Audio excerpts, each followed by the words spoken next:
Boa tarde, galera, tudo bem? Hoje eu gostaria de falar sobre a Bíblia e o Big Bang. Tomara que não pegue esse som horroroso de fundo aí. Mas enfim, vamos falar um pouquinho sobre a criação, né? Sobre essa teoria do Big Bang que é doidona aí. Vamos lá, começando em Gênesis. A Bíblia fala: no princípio criou Deus os céus e a terra. Em Gênesis 1, no versículo 3 diz: haja luz e houve luz. Vamos lá então. Vamos falar primeiro sobre a palavra hebraica, né, bara, e vamos falar sobre a palavra ion. E eu vou falar sobre algumas contradições entre a Bíblia e essa teoria do Big Bang aqui. Vamos lá. O uso da palavra íon para dia em Gênesis normalmente significa um dia solar comum, especialmente quando acompanhada de um numeral ordinal, primeiro, segundo, terceiro. Em Gênesis, o termo em questão é a palavra hebraica bara, traduzida como criar em português. Essa palavra específica carrega o significado de trazer à existência algo novo e distinto, seja por meio de um ato criativo ou de formação. Embora algumas pessoas tenham sugerido interpretações alternativas para bara, como explosão ou expansão, é importante notar que essas interpretações não correspondem ao uso e ao contexto linguístico do termo no livro de Gênesis. A palavra bara é utilizada especificamente para descrever a ação criadora de Deus, como quando ele traz à existência o mundo e tudo que nele há.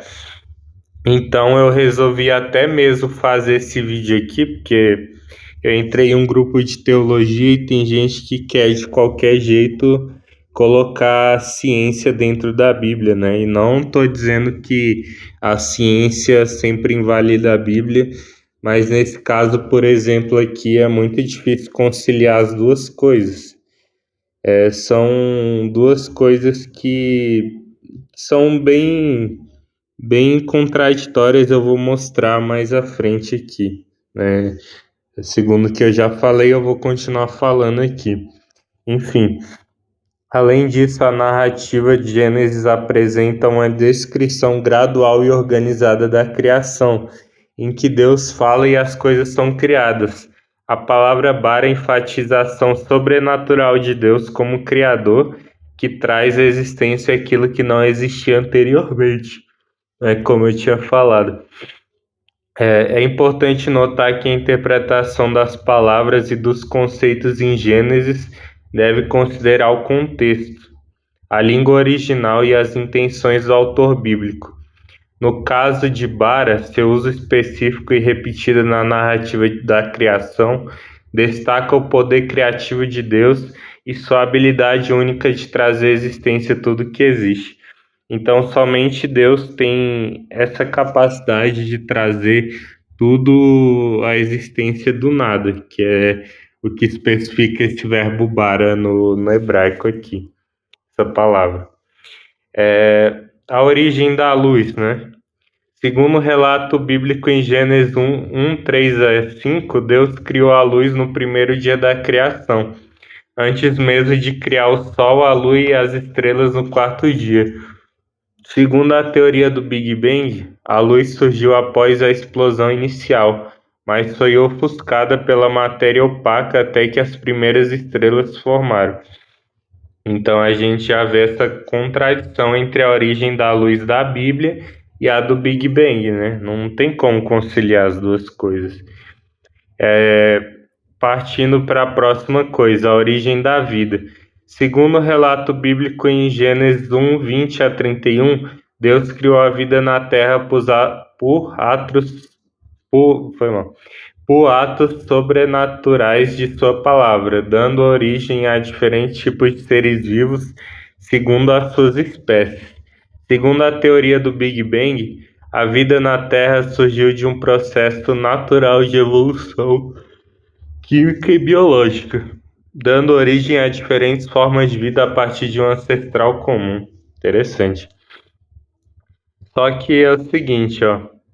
A Bíblia ensina que Deus criou os vegetais antes dos animais e que criou cada tipo de planta e animal segundo a sua espécie, com capacidade de reprodução limitada dentro da sua própria espécie. Gênesis 1, 11, 12, do versículo 20 ao 25 também. Agora é o seguinte, o Big Bang ensina que os animais surgiram antes dos vegetais e que todos os seres vivos descendem de um ancestral comum, por meio de mutações genéticas e seleção natural. Também já fala de um processo científico aqui, né? Não fala nada do relato bíblico, essa teoria aqui. Enfim. Uma coisa que eu gostaria de destacar é que a Bíblia transcende explicações científicas, né? Às vezes pode ter muita coisa na Bíblia, como tem, que a gente não consegue explicar cientificamente, né? E daí muitas teorias surgem aí para tentar explicar a Bíblia de forma científica, mas é meio contraditório. Segundo, que a ciência não tem todas as respostas, a Bíblia tem.